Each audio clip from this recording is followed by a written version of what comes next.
I operate spy satellites, and last night I saw something on Earth no government will ever admit exists. But before we start this video, I want you to relax and listen the story, not watch it. And don't forget to hype and subscribe the video. Let's start. I've worked in orbital reconnaissance long enough to know one rule. Never ask what you're looking at. You just log coordinates, label the data, and move on. Curiosity is dangerous when you're staring at things no one's supposed to see. We called it the Loop, a room buried 6 floors under the Nevada desert, lined with monitors streaming live feeds from every classified satellite in orbit.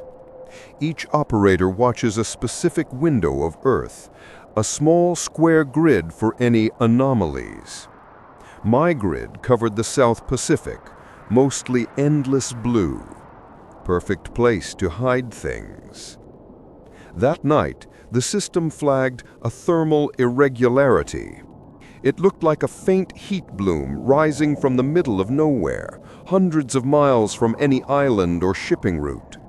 I zoomed in, expecting a volcanic vent or a drifting cargo ship. But the infrared feed showed a perfect circle of heat, pulsing like a heartbeat. I switched to visible spectrum, and that's when I saw it. A structure, half-submerged, metallic, the size of a football field. It wasn't on any maritime chart, no transponder, no ID. Just sitting there in the open ocean, perfectly still, surrounded by water that refused to ripple. I tagged it for secondary analysis, but before I could send it, the feed flickered. For half a second, the image doubled. 2 identical structures, side by side, then the entire frame distorted, like static bleeding through glass. The timestamp at the bottom glitched, 09-1736 to 09-1736 to 09-1736, the same second, repeating endlessly. Then the screen went black. Every monitor in the loop followed, hundreds of feeds blinking out one after another, until the entire room was dark except for the red standby light over my station. Then a new feed appeared, not from my grid, not from any orbit I recognized. It showed the loop itself, viewed from above, like someone was watching us. "Control? Do you see this?" I said, but my comms were dead.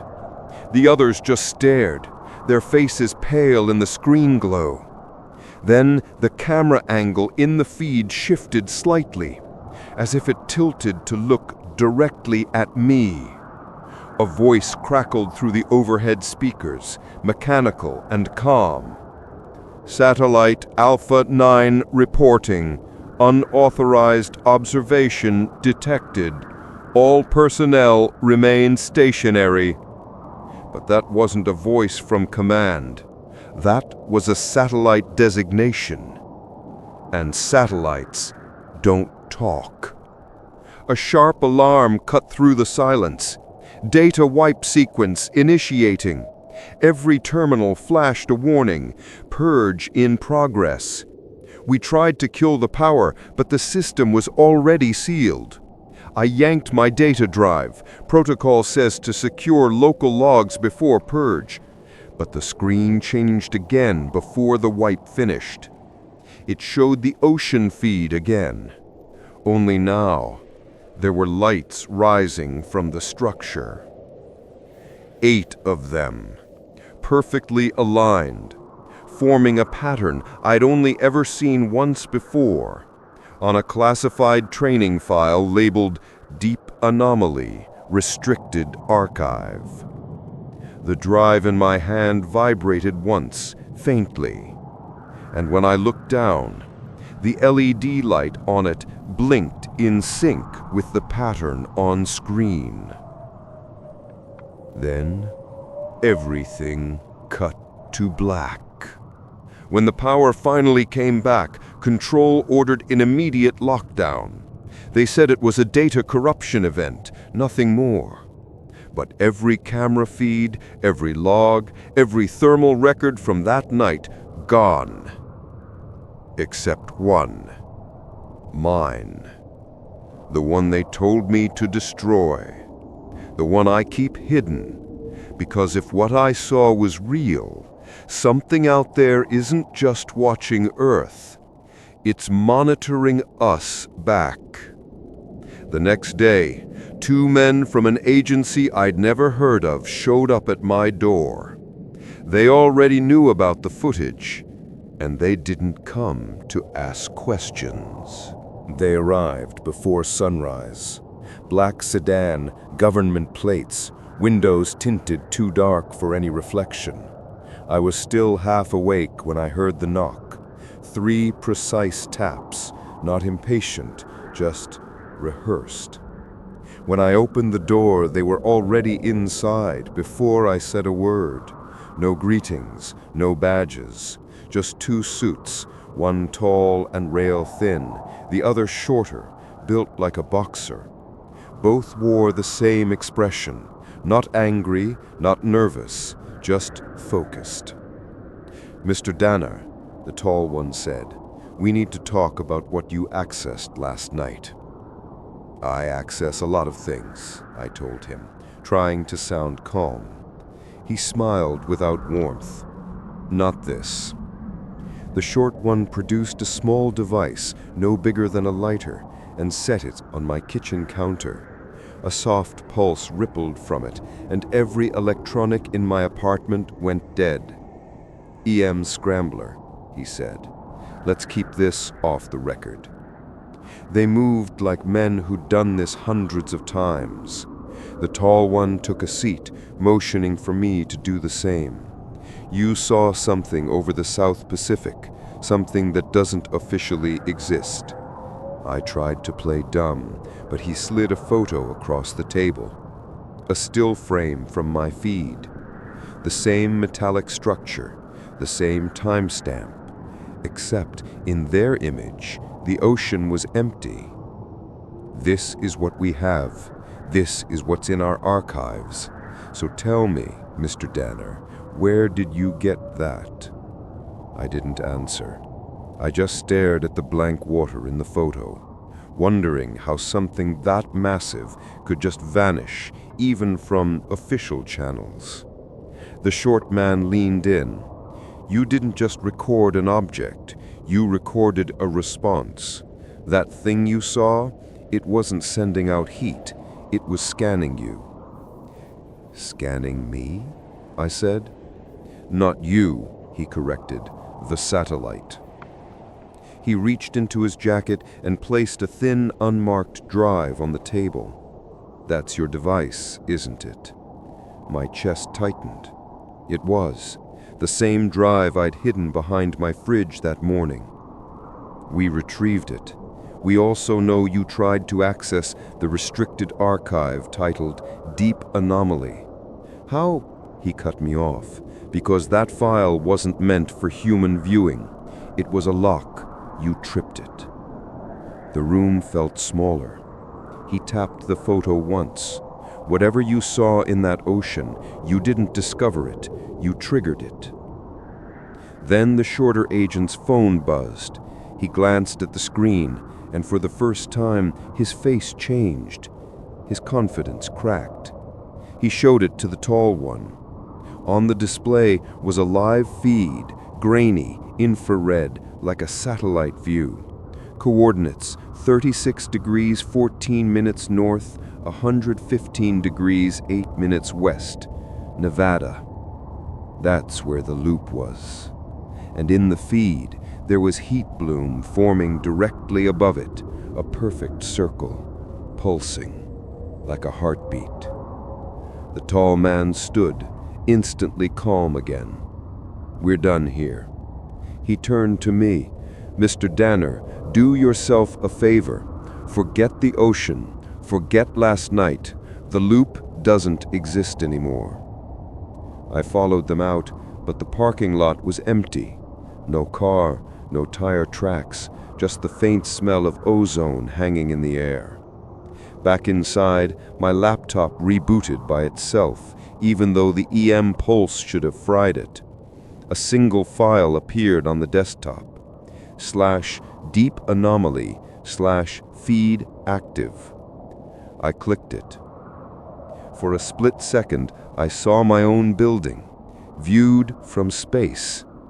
Then the camera zoomed closer, right into my window, and there, reflected in the glass behind me, was the same metallic circle I'd seen in the ocean, hovering silently above my roof. Within an hour, I was back inside the loop, or what was left of it.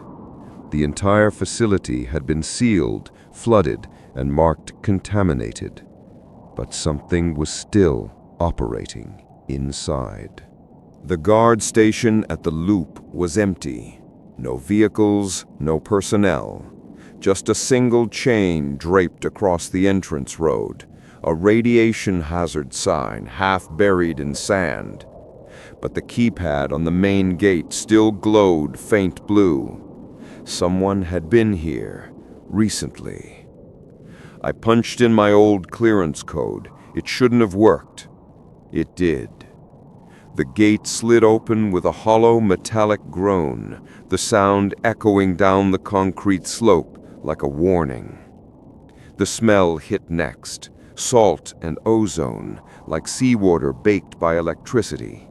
The deeper I went, the louder the hum became, a sound that shouldn't exist in an abandoned base. Level 1, flooded. Level 2, lights flickering, water seeping through the vents. Level 3, dry but wrong. Every camera dome on the ceiling was turned, not pointing down, but up, as if watching something above the facility. I reached the main operations floor, the hub where we used to control the satellite arrays. Every console was on, glowing with static-filled telemetry. Then a line of text appeared across all screens simultaneously. Link restored. Source unknown. I froze. That wasn't possible. The ground-up links had been severed months ago. Another message appeared. You shouldn't be here, Danner. The voice that followed wasn't a human one. It came through the intercom, distorted, layered, like multiple tones trying to form a single word. But it knew my name. I said, "Identify yourself." The speakers crackled, then went silent. The lights dimmed to red. Then a door opened by itself across the room. The secure archive vault, the one we used to store classified mission footage. I hadn't seen it open since my final assignment 5 years ago. I hesitated and stepped inside. The air was cold, unnaturally still. There were rows of drives, hundreds of them, each one labeled by mission code. But most of the labels had been burned away. At the end of the room, one single drive was glowing faint blue. The tag read, Op Glassline, Rule 9. Rule 9, the one even senior techs weren't allowed to read. I connected it to a terminal. The screen flickered, then showed live satellite footage, except it wasn't from orbit. It was from beneath the Earth. Depth markers scrolled along the bottom. 3 miles, 8 miles, 12 miles. The feed stabilized on a massive structure buried under the Pacific Plate. The same circular geometry I'd seen from orbit, but alive now, rotating, opening like a mechanical iris. And inside it, a smaller shape, pulsed, almost organic, surrounded by rings of light that looked eerily familiar. Then the image zoomed. It wasn't showing the ocean anymore. It was showing our base. The rings of light had replicated below the loop. I took a step back as the monitors began to flicker faster. One screen showed my live body cam feed, even though I wasn't recording. Another showed the exact room I stood in, except I wasn't alone. In the reflection, behind me, a figure moved, tall, human-shaped, but stretched, like a shadow that had detached from its owner. It tilted its head, and the entire facility's lights surged white. Every system screamed back online. Alarms, sirens, telemetry, all data streams transmitting to one point. Deep anomaly, active, source, loop. Then the intercom spoke again, clearer this time, in a voice that almost sounded like me. "Danner, don't try to shut it down. We're past that." The walls trembled as the ground shook, a deep, resonant vibration that came from below, not above. Through the grated floor, faint blue light began seeping upward, spreading like veins under the concrete. I grabbed my headset and shouted for central command, but all I got was a single whisper from the static. "You're watching yourself from the outside."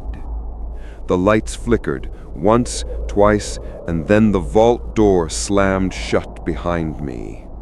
When I came to, the base was silent again, but something was wrong with the stars outside.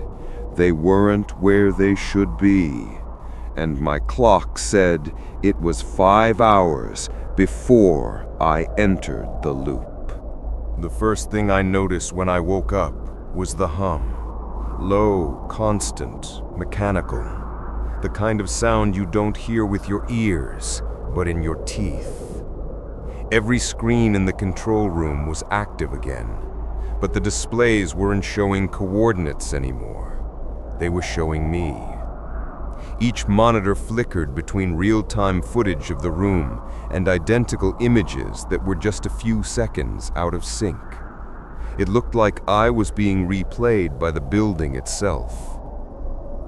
I checked my watch, 0319 a.m., except, according to the internal clock on the main console, it was 10:47 p.m., 5 hours earlier.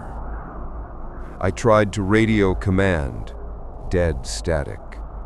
The only thing alive in that entire underground maze was that pulsing blue glow seeping from beneath the floor, and it was brighter now.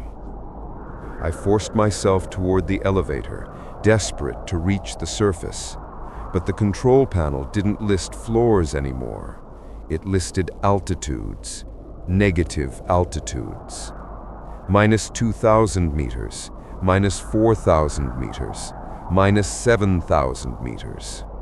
Below the crust, below the Pacific Trench depth we've been watching. And next to each number was a single word, active. That's when the overhead intercom came to life again, but this time it was my own voice. Rule 6. If you experience lost time during a mission, report it as equipment malfunction, not pilot error. The same words I'd memorized from the SR-31 flight manual during joint ops years ago. Except I wasn't flying a jet. I was sitting underground, inside a room that shouldn't exist anymore. The lights dimmed, and in that half-darkness, the floor began to shift. Not move, shift, like a projection, warping its surface. The room wasn't physically changing. Reality itself was. Through the glass observation window at the far end of the hall, I saw the impossible.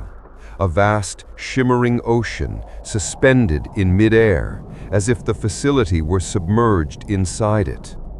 and in that dark water, enormous shapes moved slowly. Not fish, not submarines, but something else, something aware. Every movement they made caused the instruments around me to react, readings spiking, frequencies fluctuating. The satellites were mirroring it.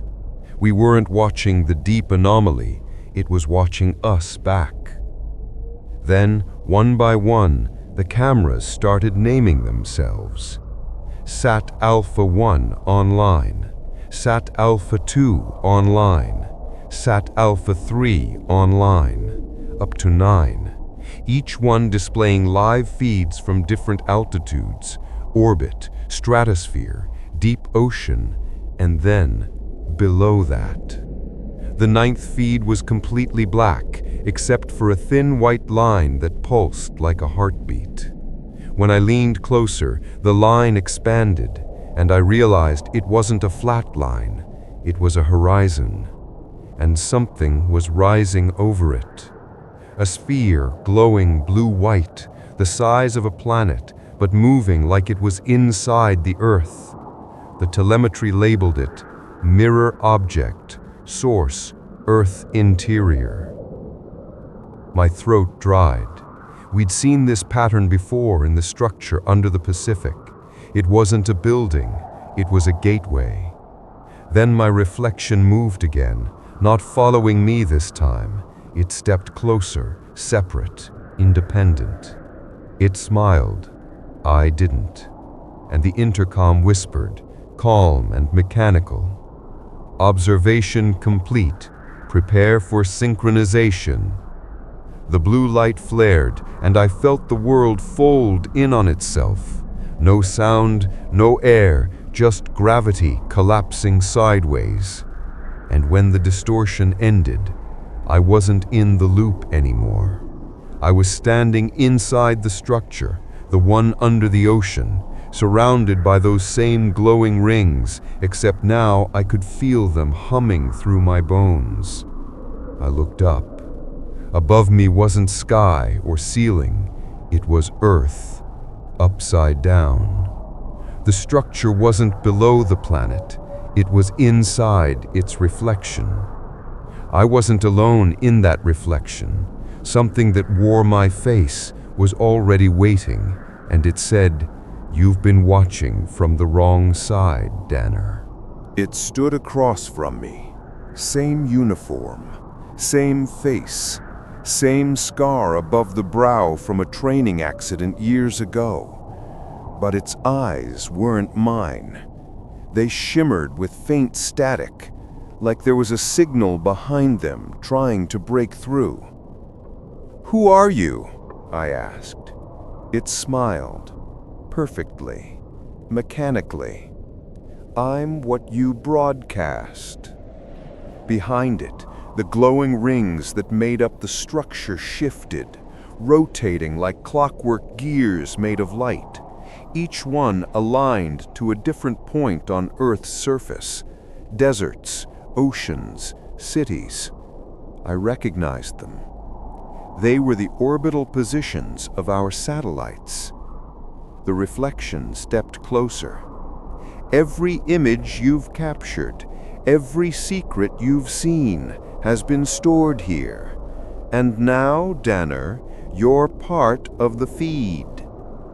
The air around us pulsed. For a second, the space fractured. Thousands of flickering holograms blinked into existence. Soldiers, technicians, pilots, every operator who had ever stared too long into classified footage. They all stood frozen mid-motion, like mannequins made of light. "Where are they?" I whispered. "They're still watching, still recording." The walls, if you could call them that, began to melt into screens, showing endless images from Earth. A city street, a war zone, a polar base. And in every feed, there was someone staring directly at the camera, like they knew they were being watched. The reflection turned to me again.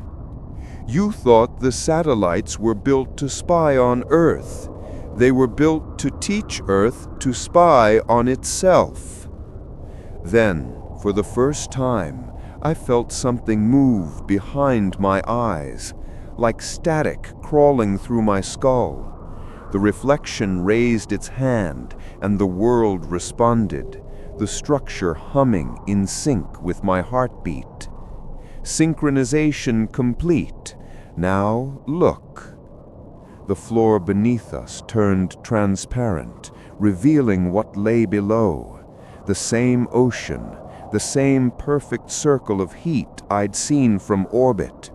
But now I could see deeper, to the core of it. It wasn't a machine. It was an eye.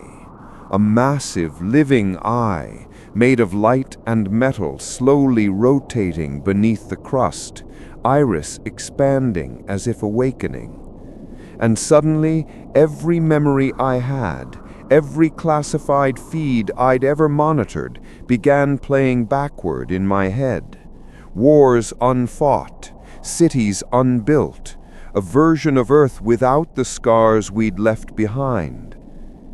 The reflection leaned close and whispered, "Do you understand now? Every orbit, every lens, it wasn't surveillance, it was preservation." "Of what?" I said. It smiled again, but this time it wasn't human. "Of what was supposed to be." The humming turned into a deep, rhythmic pulse. The air rippled. The reflection's body began to distort, turning transparent, its outline matching mine perfectly, until it wasn't across from me anymore. It was inside me. My vision split, one side seeing the glowing chamber, the other seeing the loop's control room. Two perspectives, one mind. And in that split second, I realized the truth. I hadn't been pulled into the structure. It had been pulled into me. Every screen on Earth began flickering simultaneously, from smartphones to satellite monitors, all broadcasting the same signal, a low hum and a brief flash of light, the same one I was now generating. And somewhere, across 100 observation centers, operators started whispering, "We're picking up something.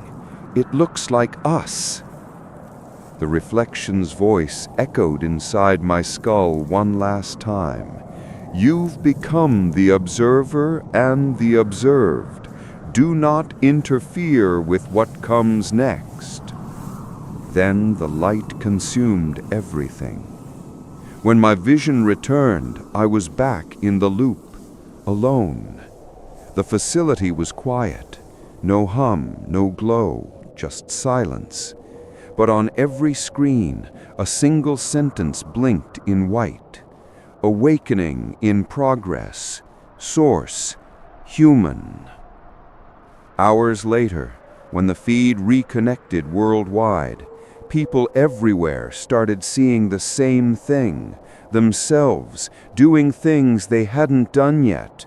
And the message beneath each image said only one word: remember. At first, we thought it was a glitch, a delayed echo in the global feed. But within minutes, every broadcast tower on Earth began transmitting the same image. A live view of each viewer's own face staring back from a moment in the future. News anchors froze mid-sentence. Pilots saw themselves landing planes they hadn't even taken off in. And inside NORAD, one officer fainted when he watched his future self running an evacuation alarm. I watched it all unfold from the loop's command station, still wired into the system. My heartbeat synced with the data pulse. Every surge of light that passed through me rippled across the network, like my body was part of the transmission chain. The feed wasn't random, it was intentional. Each person saw something specific, something designed to trigger memory, not prediction. Remember. The word wasn't a warning, it was a command. Lieutenant Park's voice came through the comms, trembling. "Danner, the satellites, they're not in orbit anymore. They're holding position over every capital city." I pulled up the telemetry feed. She was right. The entire BlackNet constellation, 32 covert surveillance platforms, had left their orbital paths and were hovering directly above population centers. Their cameras weren't pointed down at the Earth anymore. They were pointed outward. "What are they looking at?" I asked. "I don't think they're looking," Park said quietly. "I think they're broadcasting something." The main screen flashed again, billions of faces merging into a single composite image. Not human, not alien, just an outline made of light. And then, for the first time since the anomaly began, we received an incoming transmission. No coordinates, no origin signature, just a single voice. "We built you to observe, but you turned observation into control." The voice wasn't male or female. It wasn't even sound. It was like a thought, one that hijacked language. "You saw what you weren't ready to see. You stored what wasn't yours to keep."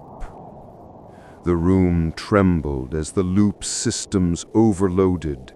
Every monitor displayed the same phrase in shifting characters. "Memory is the new weapon." Then the feed went dark, except for one monitor. It showed me standing in that same spot 3 minutes from now, raising my hand toward the power console. I looked down. My hand was steady at my side. The screen version of me reached out. "Danner, don't!" Park whispered. The lights flickered, and I was standing exactly as the screen had shown, palm on the console, alarms wailing. Every feed around the world came back online at once. But this time the image wasn't individual reflections. It was Earth viewed from orbit, except there were 2 Earths now, overlapping like a double exposure. One bright, one dark. The voice returned, quieter now. "Each observation divides reality. Every truth you record creates another version. You were never meant to see both." I backed away from the console, watching the twin Earths drift apart on the screen. One began to fade, pixel by pixel. "Which one's real?" I asked aloud. "The one that remembers you," the voice replied. Outside, the horizon line fractured, like reality itself had been mirrored and then split. I could see the curvature of the planet twisting into 2 halves, one glowing in sunlight, the other swallowed in shadow. Park was crying softly over the radio. "Sir, people are disappearing. Their future selves, gone, just gone." The signal inside my head surged again, burning behind my eyes. For a brief moment I could see everything the satellite saw, billions of simultaneous realities, all competing to exist. And above them, the structure I'd entered, now orbiting Earth like a halo. Its eye was open. Then, as on cue, Every screen across the planet blinked once and displayed a new message. Final broadcast, Phase 2, consolidation. I turned to Park's feed, but her line was silent. All I could hear was that endless hum. In the static, one final transmission broke through. "Danner, you have to choose which version survives." As the two Earths drifted further apart, I realized one horrifying truth. The more people remembered, the faster their world was erasing, and the only way to stop it was to make everyone forget. They grounded me for a week after the transmission. Said I was emotionally compromised. Maybe I was. But before they'd pulled my access, I went back to the archive. I found the raw signal from that day, the one we weren't supposed to keep. When I played it frame by frame, I noticed something I'd missed before. The coordinates on the signal weren't pointing to Earth. They were pointing above it, roughly 400 miles up. Same altitude as one of our classified observation arrays. But here's the part that shouldn't exist. That array had been decommissioned 20 years ago. And yet, when I triangulated the timestamps, every time we lost contact with one of our live satellites, that dead one flickered back online. Just long enough to copy their data stream, as if something or someone was siphoning what we saw. I couldn't tell anyone. The system auto-locked the moment I hit that point. The file vanished, and my login was revoked. Next morning, a courier dropped off a sealed envelope. Inside was a single photo, one I didn't take. It showed Earth from orbit, but half the planet was in shadow. Not night shadow, not solar, a different kind, like something massive was blocking the light. Handwritten at the bottom was one line: "We see because something lets us see." That night, I went outside, sat under the open sky, and stared at the stars. And for the first time in my life, I realized I wasn't sure how many of them were still real. Somewhere up there, something's been watching what we watch, editing what we think is the truth. And the worst part? It's been doing it so long, it probably knows what we'll choose to ignore next.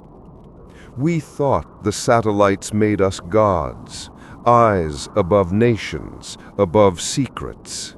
But now I think we're just another layer in someone else's chain of observation, like ants studying their own reflection, believing it's a window. When I close my eyes, I still see the grid, the one that flickered on the main monitor when everything shut down. It wasn't coordinates, it was a map of every satellite we've ever launched. And in the center, highlighted in red, was a marker labeled I-0. No launch record, no manufacturer, but if the logs are right, it's been in orbit since 1958. You can trace every secret war, every unexplained weather pattern, every blackout to moments when I-0 briefly reactivated. They can keep my clearance. I don't need access anymore. Because once you know something else is running the cameras, access becomes meaningless. We think we're watching the world, but the world isn't what it was, and maybe it never was. Because if the satellites are eyes, then something's been staring back.